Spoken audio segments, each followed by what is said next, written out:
व्याप्त संपूर्ण त्रिगुणात्मक गतिविधियों का प्रथम एवं प्रत्यक्ष दृष्टा। मेरी दिव्य दृष्टि से जगत का कोई भी परमाणु अछूता नहीं। मैंने देखा कि शक्ति स्वरूपा सती ने प्रजापति दक्ष के यहां जन्म लेकर सृष्टि के रचना क्रम में एक नवीन अध्याय को आरंभ किया। सूर्य की ओजस्विनी किरणों की भांति कन्या सती युवती सती के रूप में बहनों और सहेलियों के लिए विनोद और हास परिहास का विषय बन गई। और तब शिव जी ने स्वप्न में प्रकट होकर सती की अपूर्णता को पूर्ण करने तथा मन की शांति के निमित्त पार्थिव शिवलिंग की आराधना करने का मार्ग सुझाया। अपने स्वप्न को माता वीरणी से कह सुनाया सती ने, और वो नदी किनारे ओम नमः शिवाय के पंचाक्षरी मंत्र का जाप करने में निमग्न हो गई।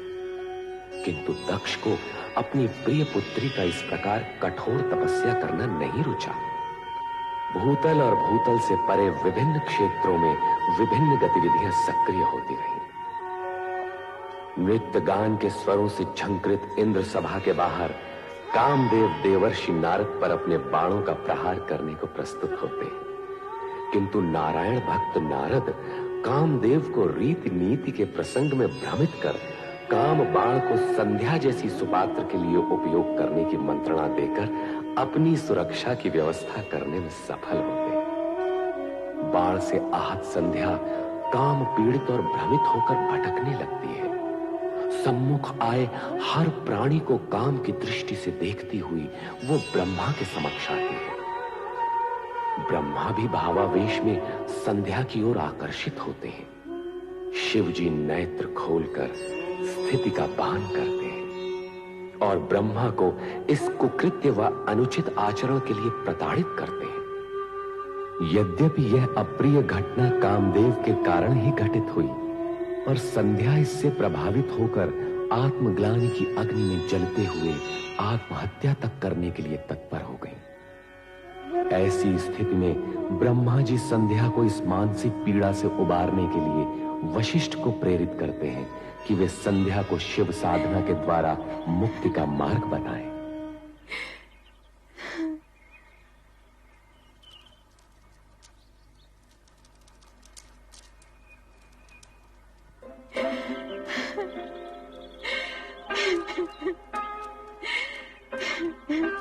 देवी संध्या,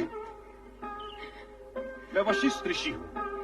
सृष्टिकर्ता ब्रह्मा जी ने मुझे तुम्हारे पास तुम्हारे क्रोध शोभ शमन के निमित्त भेजा। जब मेरे इष्ट देव शिव शंकर जी मुझसे कुपित हो गए हैं, तो मेरे इस जीवन का अर्थ ही क्या है? क्रोध शोभ शमन के उपरांत भी मेरे होने का क्या प्रयोजन? तुम्हारी प्रश्न पहली में ही तुम्हारा उत्तर भी है। अर्थात इष्ट देव शिव शंकर जी का कोप यदि तुम्हारा दुख है तो उन्हीं की प्रशंसा से तुम्हारा सुख भी हो सकता है। उनके कोप को शांत करने के लिए मुझे क्या करना होगा? देवादिदेव शिव शंकर जी की तपस्या। शिव शंकर जी अकेले ही धर्म अर्थ काम मोक्ष के आदि कारण है, आदि सृष्टा है, अद्वितीय है, पुरुषोत्तम है। उनसे तुम्हें सब कुछ मिल जाएगा। ओम नमः शिवाय इस मंत्र का जाप तब तक करती रहो जब तक शिव जी स्वयं प्रकट होकर तुम्हारा उद्धार करने के लिए बाध्य न हो जाए। मैं अवश्य करूंगी। अपने चित्त में ऐसा शुभ उद्देश्य लेकर तुम देवादिदेव शिव शंकर जी का चिंतन करो कि वो तुमसे प्रसन्न होकर स्वयं तुम्हें तुम्हारा अभिष्ट फल प्रदान करे। आपके मार्गदर्शन के लिए मैं अत्यंत आभारी हूँ। आपके आदेशानुसार शिव आराधना करके देवाधिदेव शिव शंकर जी को मैं अवश्य प्रसन्न करूंगी।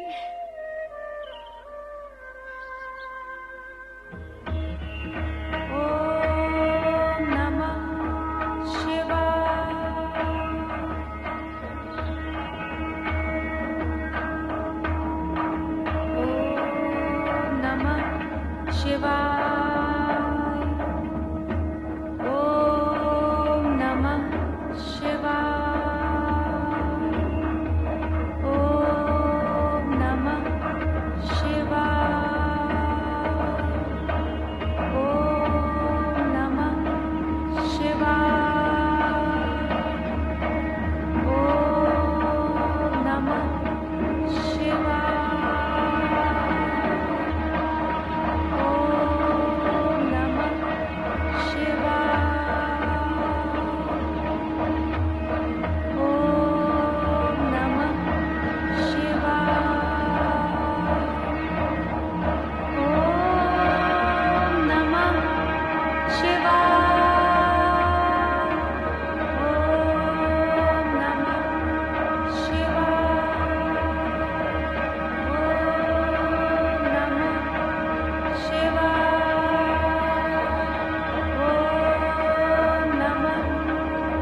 वरदान मांगो।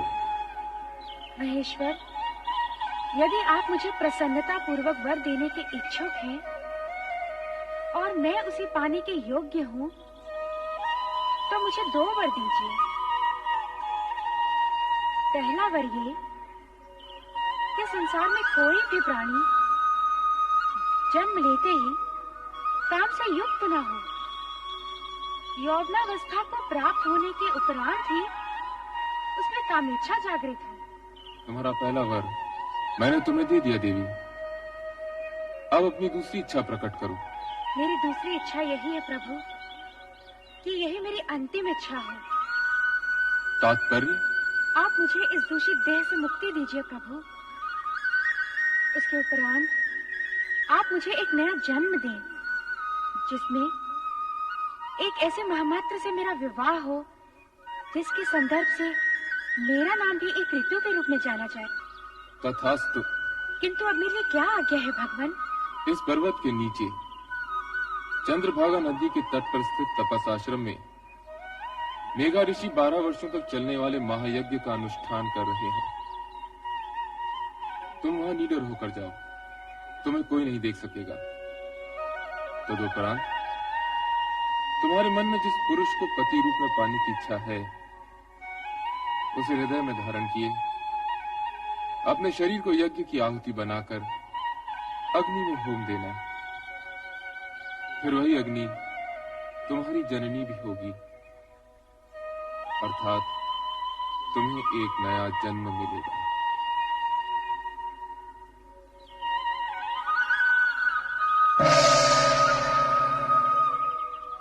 मेघा ऋषि, ओम आदित्याय नमः स्वाहा। ओम आदित्याय नमः स्वाहा। ओम आदित्याय नमः स्वाहा। ओम आदित्याय नमः स्वाहा। ओम आदित्याय नमः स्वाहा। ओम सदाशिव का आशीर्वाद प्राप्त कर उन्हीं के बताए मार्ग पर चलती देवी संध्या मेघा ऋषि के आश्रम पहुंच गईं, जहां महायज्ञ चल रहा था। सभी के लिए अस्तित्वहीन अदृश्य संध्या ओम नमः शिवाय का जाप करते हुए यज्ञाग्नि की ओर बढ़ती गई और अंततः उसी में समा गई।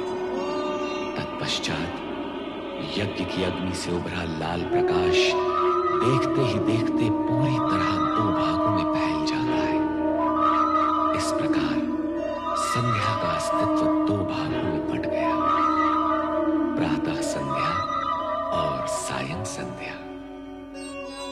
प्रातः संध्या देवताओं की आराधना के लिए और सायं संध्या पितरों के आह्वान के लिए।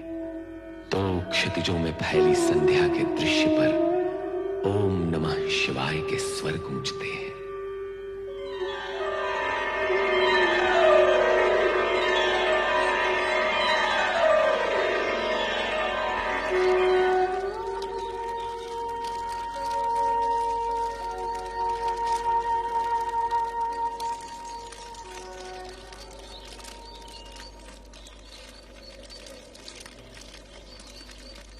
कौन है ये? कौन नारी है ये? प्रणाम ऋषिवर। कौन मायावी हो तुम? इस पवित्र अग्नि से प्रकट होने की धृष्टता तुमने कैसे की? क्यों की? क्या प्रयोजन है तुम्हारा? उत्तर दो। मैं आपकी पुत्री हूँ पितृवर, आपके आशीर्वाद की आकांक्षिणी हूँ। धर्म, नीति, मर्यादा और व्यवहार के नाते मैं तुम्हारे प्रणाम और चरण स्पर्श के लिए तुम्हें दीर्घायु और सदैव प्रसन्न रहने का आशीर्वाद तो दे सकता हूँ, किंतु अकारण पितृत्व का अधिकार नहीं दे सकता। भला तुम मेरी पुत्री और मैं तुम्हारा पिता कैसे हुआ? भगवान शिव की अनुकंपा और कृपा के कारण ही यह संबंध स्थापित हुआ है पितृश्रेष्ठ। कल्याणी, बार बार मुझे पिता संबोधित कर क्या तुम मेरे पितृ भाव की परीक्षा ले रही हो? आप त्रिकालदर्शी हैं। आपको इस सत्य का ज्ञान तो अवश्य होगा कि मैं कौन हूँ, और आपको ये भी ज्ञात होगा कि आपकी परीक्षा लेने की क्षमता मुझ में नहीं है। हाँ भागे, क्या तू हमारे ज्ञान और जप तप को चुनौती देने आई है? नहीं पितृवर नहीं, पुत्री अपने पिता के प्रति ये दुष्टता कैसे कर सकती है? फिर वही प्रलाप, पुत्री पुत्री पुत्री, कब, कहाँ और कैसे प्रमाणित हुआ कि तुम मेरी पुत्री हो? दुर्भाग्य है मेरा कि अपने पिता के सम्मुख उनकी पुत्री होना मुझे प्रमाणित करना पड़ रहा है। यदि आपकी आज्ञा हो तो मैं कुछ निवेदन करूं? करो, किंतु मुझे पिता और स्वयं को पुत्री ना कहते हो। यदि मैं आपके तन से उत्पन्न होती तो तनुजा कहलाती, यदि मन से उत्पन्न होती तो मानसी कहलाती, किंतु मैं आपके उस पुण्य से उत्पन्न हुई हूँ जो शिव की आराधना के प्रतिफल में आपका अधिकार है पितृवर। मैं पुण्यजा हूँ पितृवर। शिव आराधना के पुण्य से प्रतिफल में प्राप्त पुत्री को इतना कुछ ज्ञान है, और फल की प्राप्ति करने वाले पिता को इस विषय में कुछ भी ज्ञान नहीं। यह आश्चर्यजनक है, अद्भुत है। यदि ये सत्य होता तो स्वयं शिव भगवान इसकी पुष्टि करते, स्वयं निर्णायक होते, किंतु ऐसा नहीं। अब ऐसा ही होगा। हे देवों के देव, मुझे उबारो, मेरी रक्षा करो। ऋषिवर की पुत्री बनाकर जो सम्मान आपने मुझे दिया, ऋषि के सम्मुख उसे स्वीकृति से प्रामाणिक करो। दया करो भोलेनाथ, कृपा करो। हे देवों के देव महादेव, मुझ पर दया करो, कृपा करो मुझ पर, मेरी सुनो, मुझ पर कृपा करो देव। हे महेश्वर, मुझे दर्शन दो। देवों के देव महादेव, मुझ पर कृपा करो। हे भोलेनाथ, मुझ पर कृपा करो। हे महेश्वर, मुझे दर्शन दो। हे भोलेनाथ, मुझ पर कृपा करो, मुझे दर्शन दो। मेरी सुनो, हे भोलेनाथ, मुझे दर्शन दो, मुझ पर कृपा करो। हे देव, मुझे दर्शन दो। भोलेनाथ, मुझे दर्शन दो। हे देवों के देव महेश्वर, मुझे दर्शन दो, मुझे दर्शन दो देव।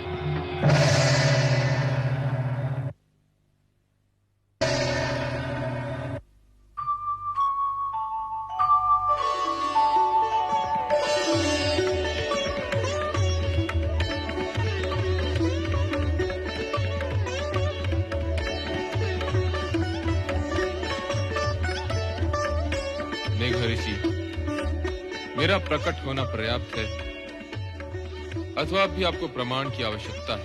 आपके प्रकट होने से ही सत्य प्रकट हो गया भोले भंडारी। तो फिर अपनी पुत्री का नामकरण कीजिए, उसे आशीर्वाद दीजिए। प्रभु, मैं आपकी आधी आज्ञा का ही पालन कर पाऊंगा। इसका नामकरण करके आशीर्वाद देने का कार्य तो स्वयं आप ही करेंगे।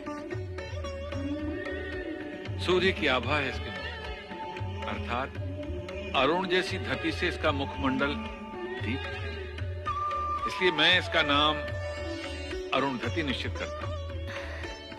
भगवान शिव शंकर की जय, देवी अरुणधति की जय, भगवान शिव शंकर की जय, देवी अरुणधति की जय। मेघा ऋषि, आपको देवी अरुणधति जैसी पुत्री प्राप्त हुई, इस सौभाग्य के लिए बधाई। अब इसका विवाह सप्त ऋषियों में विशिष्ट ऋषि वशिष्ठ के साथ कर इसके नाम को अमरता प्रदान करें। जो भगवान शिव शंकर की जय, भगवान शिव शंकर की जय, भगवान शिव शंकर की जय। देवादिदेव भगवान शिव का वरदान पाकर अरुणधति का भविष्य प्रशस्त हुआ और उनके वरदान स्वरूप ही सप्त ऋषियों में विशिष्ट ऋषि वशिष्ठ के साथ उनका विवाह निश्चित हुआ।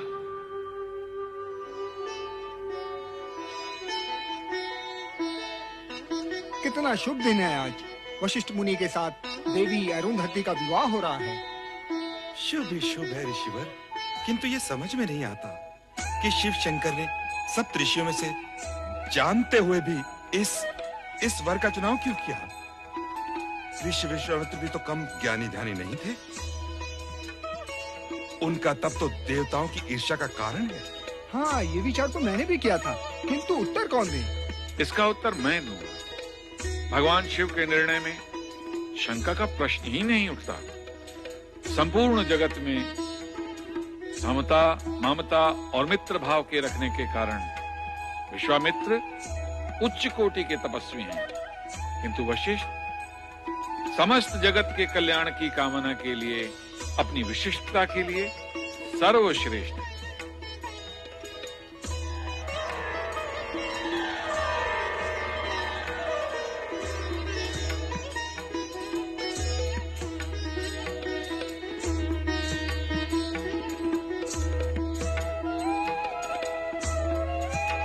हे प्रभु, इस शुभ घड़ी में आपके आगमन की हम व्यग्रता से प्रतीक्षा कर रहे थे।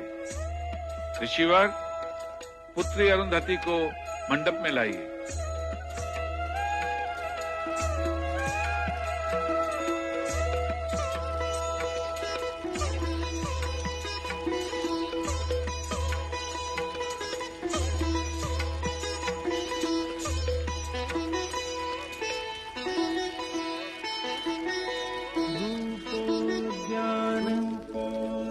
प्रफुल्ल प्रायफुल्ल कलिका कलिका केन्दु निम्बानन तन्वंगी शुभाः सुरसिका सुरसिका क्रीडा संरतिः शोभावारिधिनी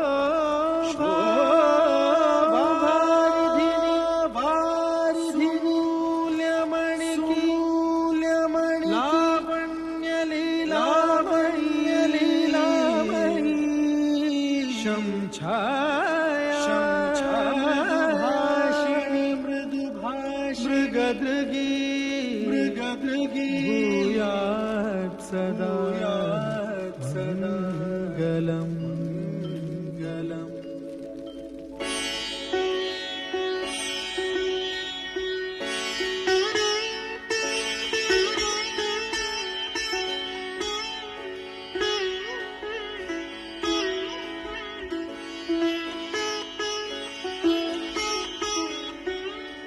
देवी अरुंधति, मेरे जीवन में आनंद की फुहार बनकर आई हो तुम, हर्ष की वर्षा बनकर आई हो तुम, और उससे भी पहले श्रद्धा और भक्ति का सगुण रूप हो तुम। वो रूप पाने के लिए जो कष्ट तुमने सहे हैं, उनका वर्णन करना असख्य है। तुम महान हो, श्रद्धा की पात्र हो, मेरा तुम्हें बार बार नमन। मुझे लज्जित न करिए स्वामी। संध्या का प्रायश्चित और अरुंधति का ये रूप आप ही के कारण संभव हुआ है। यदि आप मुझे शिव भक्ति की महिमा न सुनाते, देवादिदेव शिव शंकर को मनाने का मंत्र न देते, तो आज हम दोनों का इस रूप में मिलन न होता। स्वामी, इस प्रकार जो भी हुआ है, उसका संपूर्ण श्रेय आप ही को जाता है। इसका संपूर्ण श्रेय देवादिदेव शिव शंकर जी को जाता है, मुझे नहीं। जगत में जो कुछ हो चुका है, जो हो रहा है और जो होने वाला है, वो सब कुछ देवादिदेव की इच्छा के अनुसार ही होता है। सर्व कर्मों के कर्ता धर्ता श्री शिव ही हैं। संसार में सुख दुख का सामना करने का एक ही महामंत्र है, जो असंभव को संभव, अप्राप्य को प्राप्य कर दिखाता है, और वो महामंत्र है ओम नमः शिवाय। ओम नमः शिवाय। ओम नमः शिवाय। ओम नमः शिवाय। ओम नमः शिवाय। ओम नमः शिवाय। ओम नमः शिवाय। ओम नमः शिवाय। ओम नमः शिवाय। ओम नमः शिवाय। ओम नमः शिवाय। ओम नमः शिवाय। ओम नमः। स्वामी, ये क्या हो गया है आपको? जब से आपने संध्या पर पुष्प बाण का प्रयोग किया है, इसी तरह खोए खोए से दिखाई दे रहे हैं। केवल ओम नमः शिवाय मंत्र का ही जाप किए जा रहे हैं। स्वामी, यदि इस तरह आप ही विरक्त रहे तो मेरा क्या होगा? मैं भयभीत हो गया हूँ प्रिय। भयभीत? किंतु किस कारण? मैंने संध्या पे जो पुष्प बाण का प्रयोग किया था, उसके परिणाम से तो तुम भली भांति परिचित हो। कहीं ऐसा ना हो कि इस परिणाम का प्रकोप मुझे भुगतना पड़े। नहीं स्वामी, आपने तो केवल अपने कर्तव्य का पालन किया है, और कर्तव्य भावना से ऊंचा होता है। निसंदेह ये कोई अपराध नहीं है। परंतु रति, यदि भविष्य में कोई ऐसी अमंगल घटना घटित हो गई तो क्या होगा? नारायण नारायण। पुष्प धनवा भ्राता कामदेव, मुझे देखकर इस प्रकार आंखें चुराकर कहाँ भाग रहे हो? और देवी रति कहाँ अदृश्य हो गई? प्रणाम देवर्षि। नारायण नारायण। मैं तो तुम्हारा भ्राता हूँ कामदेव। मुझे देवर्षि का सम्मान देकर लज्जित न करो। सम्मान तो आपको देना ही चाहिए। अच्छा, अब मुझे प्रस्थान के लिए आज्ञा दीजिए। अरे भाग कर रहे हो भ्राता? मेरी पूरी बात तो सुन लो। आज्ञा कीजिए भ्राताश्री। अपने पुष्प बाणों से विचलित करके तुमने संध्या का तो कल्याण कर ही दिया। नारायण नारायण। कल्याण? वो कैसे? देवर्षि, ऐसा प्रतीत होता है कि संध्या पे किए इस प्रयोग का मुझे प्रायश्चित करना होगा। नहीं कामदेव, तुम्हारे इस पुष्प बाण के प्रयोग से संध्या का यज्ञ में पुनर्जन्म हुआ है। इस प्रकार संसार को 2 संध्याएं प्राप्त हुई हैं, एक प्रातः संध्या और एक सायं संध्या। आपके कहने का तात्पर्य ये है कि संध्या की रचना में मेरा भी योगदान है? निश्चित ही। केवल इतना ही नहीं, संध्या महासती अरुंधति के रूप में महर्षि वशिष्ठ की पत्नी बन गई है। भ्राता, अब अपने पुष्प बाणों का प्रयोग किस पर करने की सोच रहे हो? देवर्षि, मुझे ये चिंता सताई जा रही है कि कहीं मेरे पुष्प बाणों के प्रयोग से किसी का अनर्थ ना हो जाए। अर्थात ये कि अब मैं अपने पुष्प बाणों का प्रयोग सोच समझ कर करूंगा, जिससे भविष्य में मैं किसी विपदा में न उलझूं। भ्राता, व्यर्थ की चिंता न करो। वर्तमान तो उज्जवल है ही, और भविष्य चराचरपति शिव शंकर के अधीन है, और यही सनातन सत्य है। मेरी बात मानो। परमपिता ब्रह्मा ने जो तुम पर दायित्व सौंपा है, उसे अपना कर्तव्य मान पुष्प बाणों का उचित समय पर उपयोग करते चलो। यही तुम्हारा धर्म है और कर्म भी। नारायण नारायण। ओम नमः शिवाय। ओम नमः शिवाय। परमपिता ब्रह्मदेव की जय हो। ओम नमः शिवाय। आओ नारद, तुम्हारा स्वागत है पुत्र। देवर्षि, इस बार क्या समस्या लेकर आए हैं? समस्या नहीं, मन में एक प्रश्न लेकर आपके दर्शन के लिए आया हूं मैं परमपिता। तुम तो स्वयं साक्षात प्रश्न हो। तुम्हारे आने का अर्थ है प्रश्न सम्मुख आ गया। पूछो, क्या पूछने के इच्छुक हो? मैं अभी अभी भ्राता कामदेव से मिलकर आ रहा हूं। संध्या प्रकरण के पश्चात वे अत्यंत विचलित रहने लगे हैं। अब वे अपने पुष्प बाणों का उपयोग करने से भयभीत होते हैं। ये उचित ही है नारद। उस समय तो कामदेव किसी तरह बचकर भाग निकला, किंतु अब उसे बहुत सोच समझकर अपने पुष्प बाणों का प्रयोग करना होगा। कामदेव को विवेक से अपनी शक्ति का प्रयोग करना चाहिए। आप सत्य ही कह रही हैं देवी सरस्वती, परंतु कामदेव ने अपने पुष्प बाणों का जो प्रयोग संध्या पर किया था, वो तो शुभ ही रहा। देवी संध्या अब सती अरुंधति बन गई है और ऋषि वशिष्ठ के आश्रम की शोभा बढ़ा रही है। हाँ, सो तो है।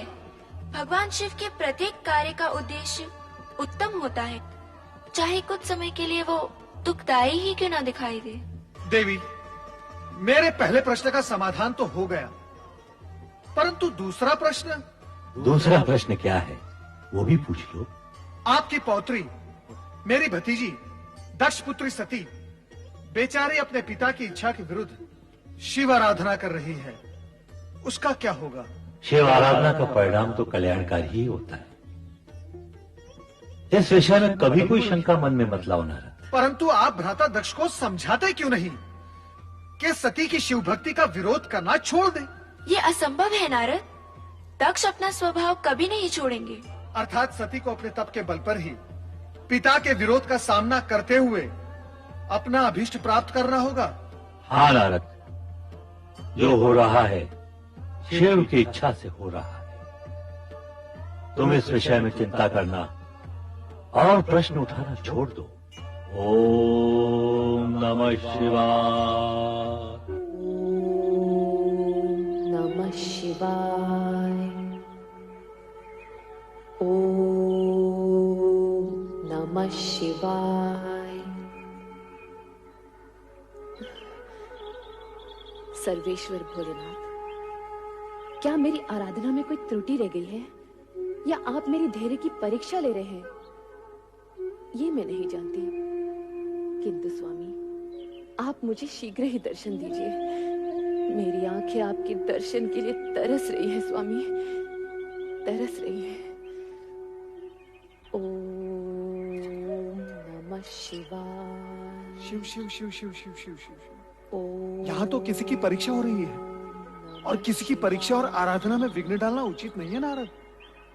चुपचाप यहाँ से निकल चलो। नारायण राधा दक्ष का महल तो सूना पड़ा है, कहाँ गए होंगे सब लोग? चलो नारद, भावज वीरणी के कक्ष की ओर, कदाचित वहां भेंट हो जाए। नारायण नारायण।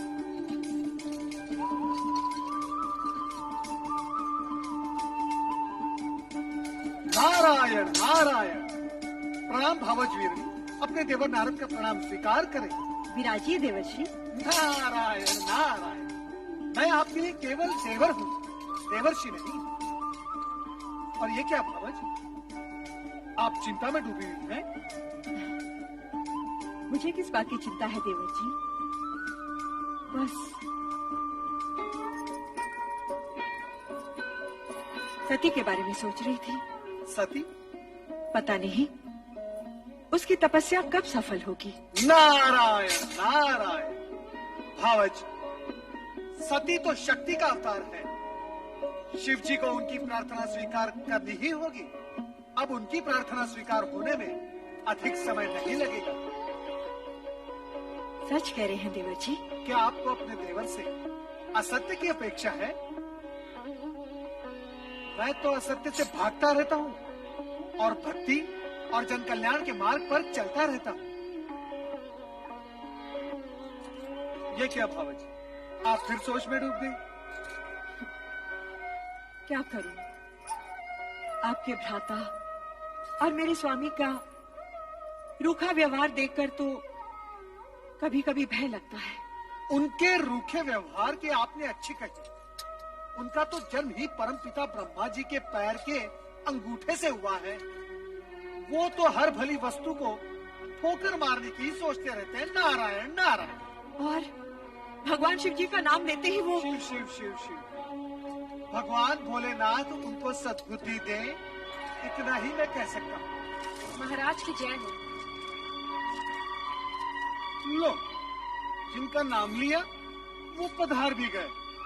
अब मैं चलता हूँ। ठहरिए ना देवर जी, तनिक आप ही इन्हें समझाइए।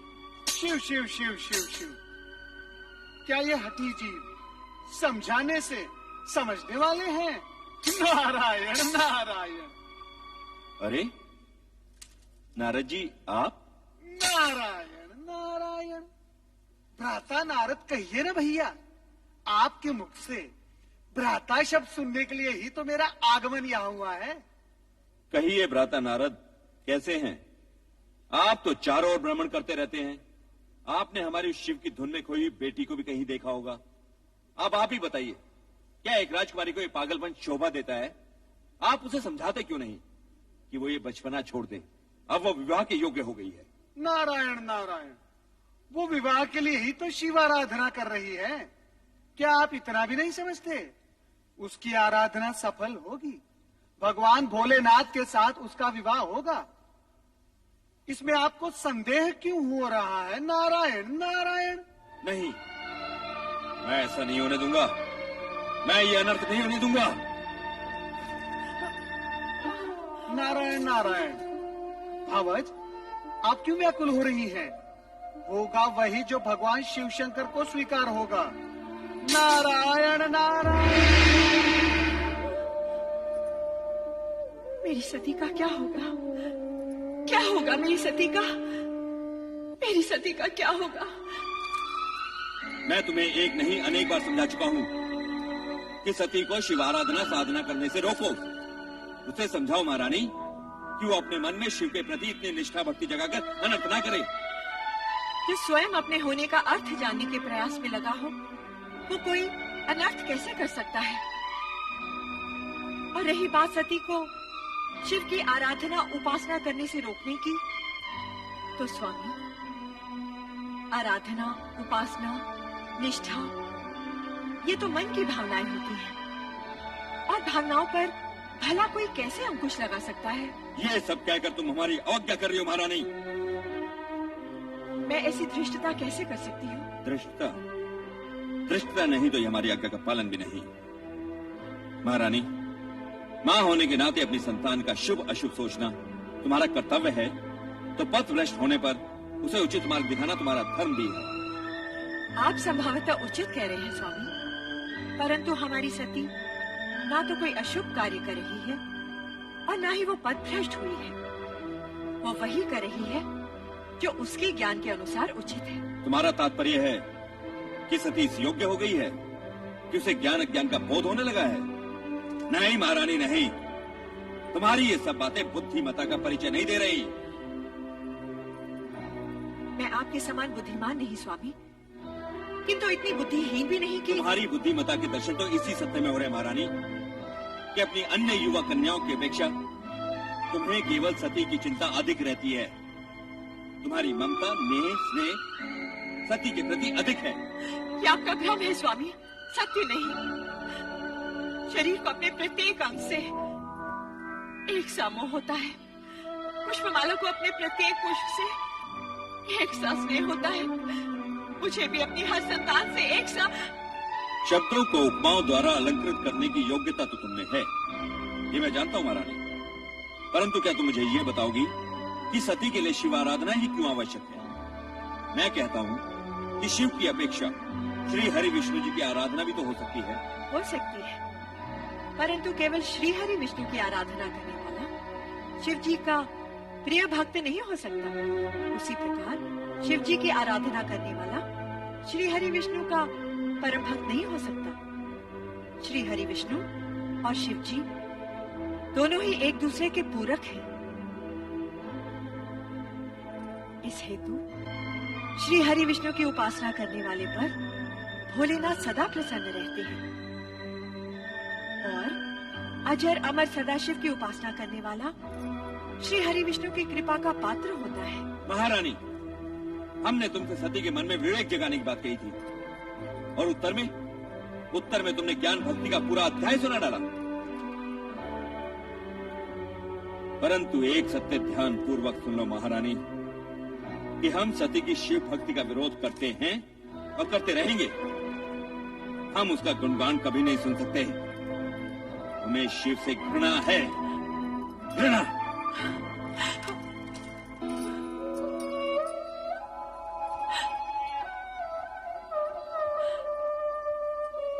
शिव से घृणा और स्नेह करना मनुष्य के वश में नहीं होता, वो भी केवल शिव की इच्छा पर ही निर्भर होता है। ओम नमः शिवाय, ओम नमः शिवाय।